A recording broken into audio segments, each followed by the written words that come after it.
이번 시간에는 에피파네스 왕에 대해서 살펴보도록 하겠습니다. 권모술수 에피파네스, 안티오쿠스 4세 에피파네스는 권모술수가 뛰어난 사람이었습니다. 이 내용들을 살펴보기에 앞서서 셀류쿠스 왕조의 위치를 한번 살펴보고 넘어가도록 하겠습니다.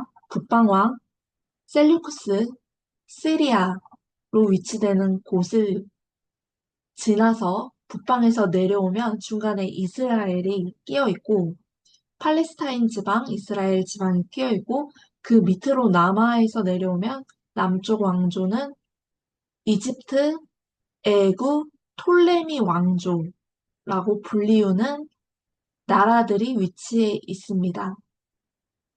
남방 톨레미 왕조 그리고 북방 셀류쿠스 왕조가 티격태격 싸우는 와중에 이스라엘은 만신창이가 되어 고통을 당하고 있는 상황이었습니다. 그러면 에피파네스에 대해서 살펴보도록 하겠습니다. 먼저 안티오쿠스 4세 에피파네스는 테오스, 신들의 신, 그리고 킹 오브 킹스, 신들의 신으로 자칭 불리우는 사람이었습니다. 영적으로 보았을 때는 하나님 앞에서 아주 교만했다라고 평가를 받을 수가 있고요. 에피파네스라는 이름 자체가 신의 현현, 신이 지극히 드러났다라는 이름을 포함하고 있습니다. 그런데 이러한 에피파네스로부터 고통을 받았던 박해받은 유대인들은 에피마네스라고 해서 미치광이 현대어로 말하면 쌍욕을 퍼부은 셈이죠. 그렇게 어려움들을 겪었던 내용들이 이런 이름에 담겨 있습니다. 에피파네스가 했던 애국 원정의를 살펴보기 전에 북셀류쿠스의 계승자들 아랫부분을 먼저 보면 안티오쿠스 3세, 즉 안티오쿠스 4세 에피파네스의 아버지입니다. 안티오쿠스 3세를 이어서 첫째 아들이었던 셀류쿠스 4세 필로파토르, 즉 에피파네스의 형이 왕위를 계승했는데 계승 후에 부하였던 헬리오도루스에 의하여 피살되고 맙니다. 형에 이어서 사실 어린 조카들, 왕자들이 있었지만 대신하여 왕위에 안티오쿠스 4세 에피파네스가 오르게 됩니다. 21절부터 45절까지의 내용이 북방왕 에피파네스에 대한 이야기입니다. 구절마다 어떤 내용이 담겨 있는지 요약해서 읽어보도록 하겠습니다. 21절에 비천한 사람이라고 불리우는 안티오쿠스 4세 에피파네스는 속임수로 나라를 얻었습니다. 본래 형이 죽고 형의 자녀들이 왕자들, 조카들이 왕위를 계승해야 했지만 이것을 빼앗아 안티오쿠스 4세 에피파네스가 왕좌를 얻었습니다. 왕의 자리를 얻었습니다. 이어서 22절에 물같은 군대 헬리오도로스도 에피파네스에 의하여서는 패하여지고 동맹한 왕, 여기서는 유대인 세력들을 말합니다. 그래서 유대인 세력들을 대표하는 대제사장 오니아스 3세로 추정하는 내용들이 있습니다. 이런 내용들에 근거하여 동맹한 왕도 패하게 된다. 그리고 23절에 이집트 톨레미 6세 필로메토르와는 평화 조약을 체결했습니다. 마음으로는 승낙하지 않은 그러한 평화 조약이었습니다. 24절에는 애굽 내 가장 기름진 곳을 에피파네스가 탈취했고 가장 기름진 곳만 탈취하고 끝난 것이 아니라 25절부터는 이러한 내용들이 확대 심화됩니다. 애굽 원정을 통해 톨레미 6세를 포로로 잡았습니다.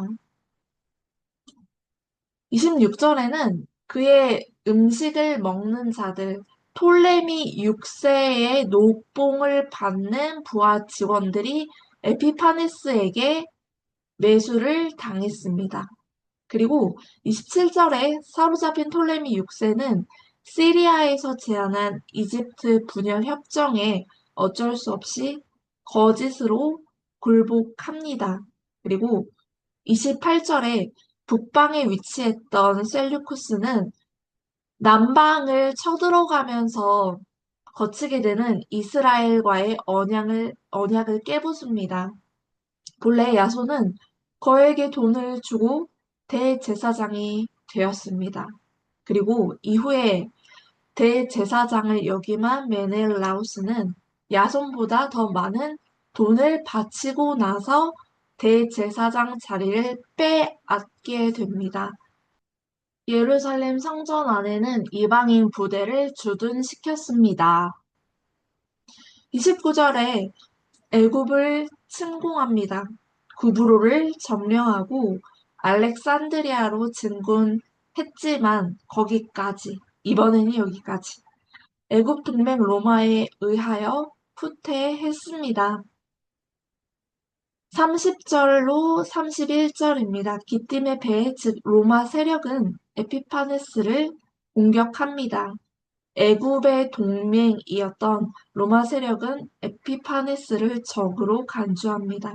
그리고 본격적으로 유대인을 박해했습니다. 매일 유대인의 제사를 폐했고 성전 내에 제우스 신상을 세워 하나님에 대한 신성을 모독했고 부정한 동물을 제단에 올려 제단을 더럽혔습니다. 그리고 신앙인들을 학살했습니다. 32절에 그럼에도 불구하고 하나님을 아는 백성은 강하고 용맹을 떨쳤다라고 말합니다. 33절에 율법 교사들은 성경 내용을 백성에게 율법을 가르치지만 몰락한다라고 말을 합니다. 34절에 많은 사람들은 속임을 위해서 율법 교사들과 결합을 했고, 이고 35절에서는 율법 교사는 세상에서 몰락했습니다. 하지만 이 몰락은 세상에서의 몰락을 말하지만 그 힘에 밀렸다고 해서 하나님 앞에서의 거룩을 포기한 것은 아니었습니다. 연단, 정결, 회개, 거룩을 포함하여 인내하는 시간을 에피파네스 북방왕의 통치 기간에 보내게 됩니다.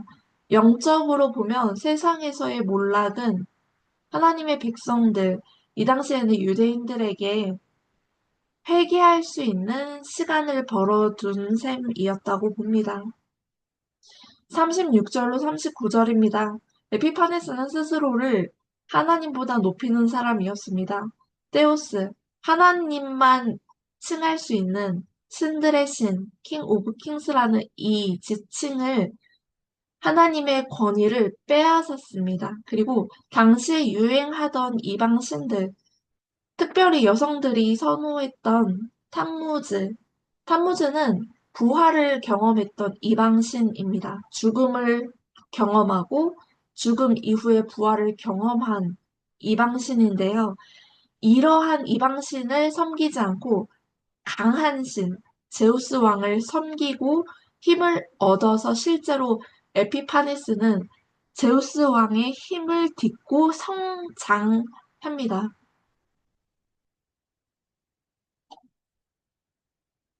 40절입니다. 에피파네스 죽음이 임박한 때를 마지막 때라고 해석합니다. 북방 셀류쿠스는 남방 이집트와 이스라엘, 팔레스타인 지역을 침공합니다. 41절에 북방 세력은 영화로운 땅이라 불리는 이스라엘도 공격을 합니다. 그런데 에돔, 모압, 암몬은 북방과 타협합니다. 에돔, 모압, 암몬은 북방과 타협함으로써 셀류쿠스 북방, 에돔, 모압, 암몬은 이스라엘을 함께 침공하는 세력이 됩니다. 이어 42절로 43절입니다. 에피파네스가 남방 애굽 땅 리비아 구스를 포함하여 공격합니다. 그리고 44절에서는 동북 반란 세력 파르티아와 알메니아를 토벌하러 에피파네스가 출정했습니다. 45절에 북방 왕이 바다와 영화롭고 거룩한 산, 즉 바다는 지중해, 영화로운 땅 예루살렘, 거룩한 산 바로 시온산 사이에 장막 궁전을 세웠다고 하는데 이 장막 궁전은 아마도 군사 전략 텐트인 것으로 추정을 합니다. 그렇게 예루살렘, 지중해 예루살렘 시온산 사이는 전쟁의 중심지가 됩니다. 그리고 에피파네스는 죽게 됩니다. 이 내용을 다니엘서 11장 21절부터 함께 읽어보겠습니다. 또 그의 왕 위를 이을 자는 한 비천한 사람, 우리가 앞서 보았던 에피파네스 왕입니다. 나라의 영광을 그에게 주지 아니할 것이나 그가 평안한 때를 타서 속임수로 그 나라를 얻을 것이며 넘치는 물 같은 군대가 그에게 넘침으로 말미암아 패할 것이요 동맹한 왕도 그렇게 될 것이며 그와 약조한 후에 그는 거짓을 행하여 올라올 것이요 소수의 백성을 가지고 세력을 얻을 것이며 그가 평안한 때에 그 지방의 가장 기름진 곳에 들어와서 애굽 땅의 가장 기름진 곳에 들어와서 그의 조상들과 조상들의 조상이 행하지 못하던 것을 행할 것이요 그는 노력하고 탈취한 재물을 무리에게 흩어주며 계략을 세워 얼마 동안 산성들을 칠 것인데 때가 이르기까지 그리하리라. 이렇게 북방왕이 남방을 치는 것은 어느 기간 동안 허용된 일이었습니다. 그가 그의 힘을 떨치며 용기를 다하여 큰 군대를 거느리고 남방 왕을 칠 것이요 톨레미 왕조를 공격합니다. 남방 왕도 심히 크고 강한 군대를 거느리고 맞아 싸울 것이나 능히 당하지 못하리니 톨레미 6세 왕은 포로로 사로잡히게 되었죠. 이는 그들이 계략을 세워 그를 침이니라. 그의 음식을 먹는 자들이 톨레미 6세의 음식을 녹봉을 먹는 자들이 그를 멸하리니 그의 군대가 흩어질 것이요 많은 사람이 엎드러져 죽으리라. 이 두 왕이 마음에 서로 해하고자 하여 남방왕 북방왕 둘이 마음에 서로 해하고자 하여 한 밥상에 앉았을 때 거짓말을 할 것이라 일이 형통하지 못하리니 이는 아직 때가 이르지 아니하였으므로 그 일이 이루어지지 아니할 것임이니라. 북방왕은 많은 재물을 가지고 본국으로 돌아가리니 그는 마음으로 언약을 거스르며 자기 마음대로 행하고 본토로 돌아갈 것이며 작정된 기한에 그가 다시 나와서 남방에 이를 것이나 이번이 그 전번만 못하리니 이는 기띔의 배들이 이르러 그를 칠 것임이라. 본래 남방을 크게 공격하려고 했지만 애굽의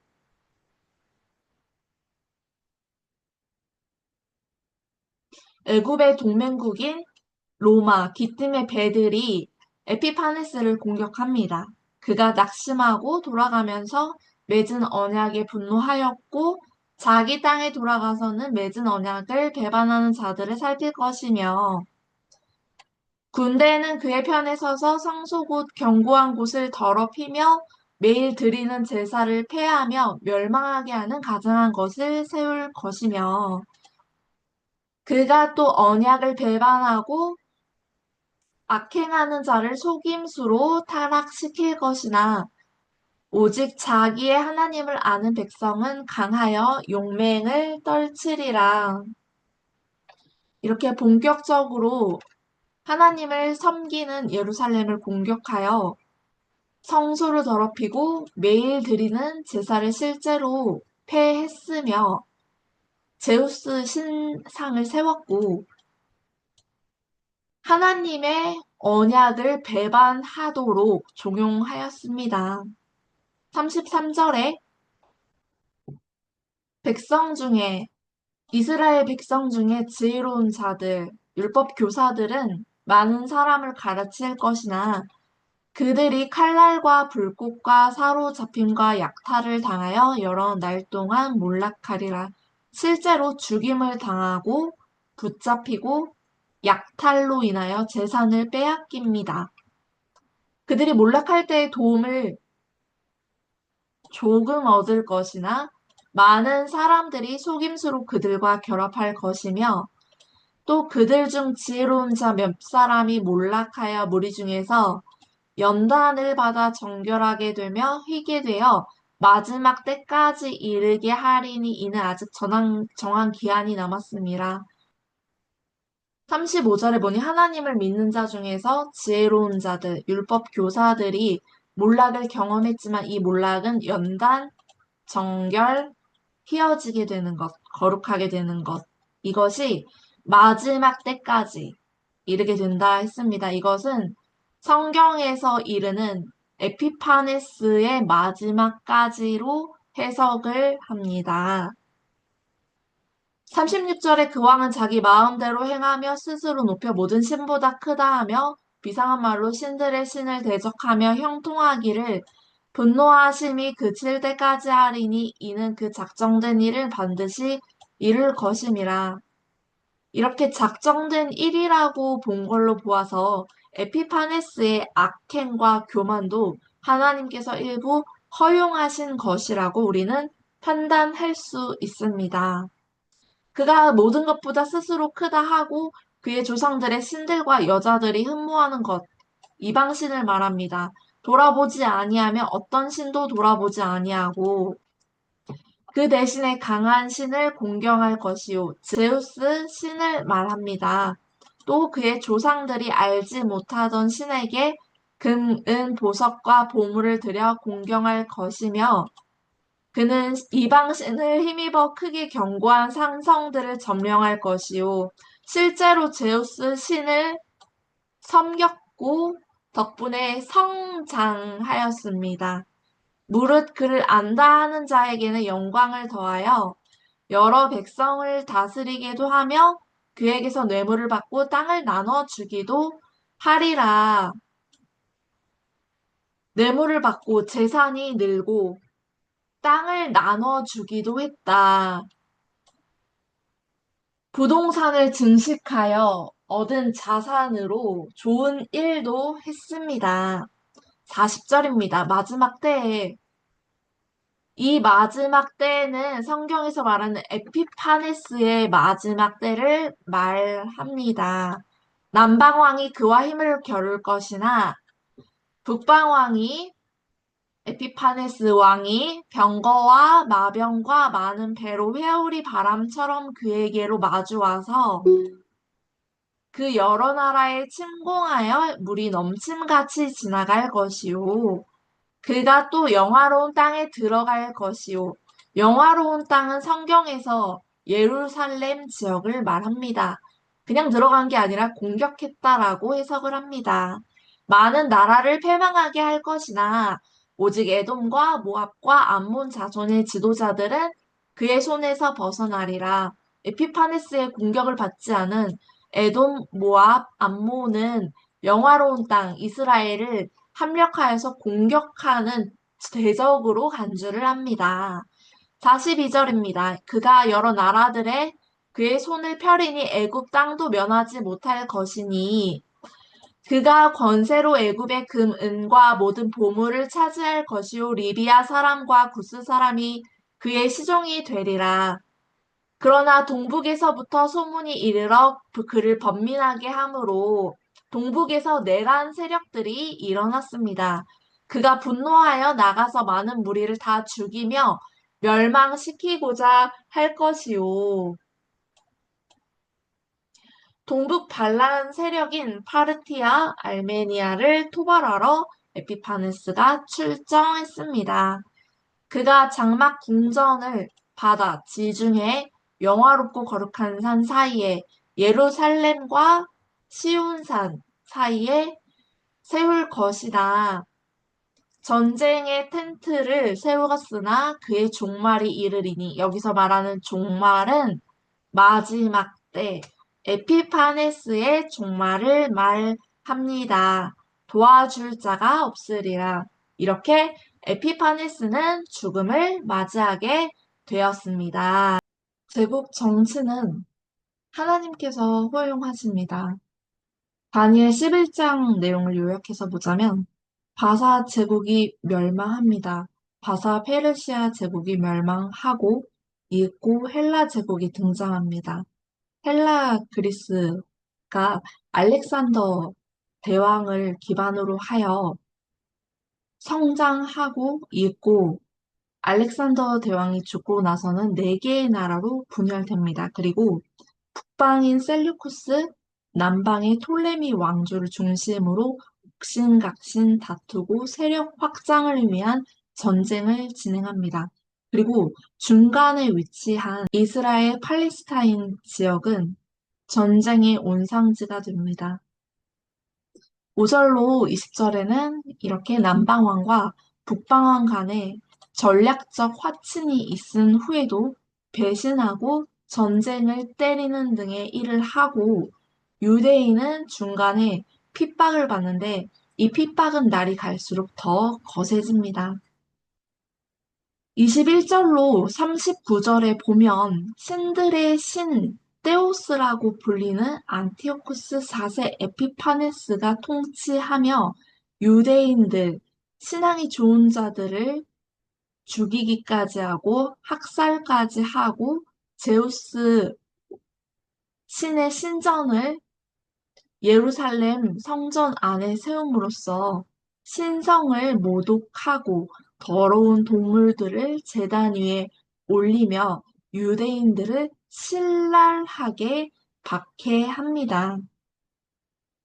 그리고 40절로 45절에서 보면 마지막 때라고 언급해 있는데 이것은 성경에서 총체적인 마지막 때를 언급하는 것이 아니라 다니엘에서 언급되어 나오는 안티코스 4세 에피파네스의 마지막 때, 북방왕 셀류크스의 마지막 때를 언급하는 것으로 어떠한 제국이든지 간에 성장과 확대를 거듭하여 반복하고 멸망하기를 한 사이클로 반복하는 이 세상을 설명하는 것이라 볼 수 있습니다. 이 세상은 사단이 중심을 잡고 있기에 사단의 힘을 받고자 하는 자, 안티오쿠스 4세 에피파네스 같은 경우에는 제우스 신을 섬기고 실제로 제우스 신으로부터 힘을 전달받아 그것으로 세력을 확장하고 성장하였습니다. 그러나 어떠한 제국이라도 한 사이클을 정확하게 돌고 나면 하나님께서 허용하시는 시간만 리더십으로 활동을 하고 멸망을 당하게 됩니다.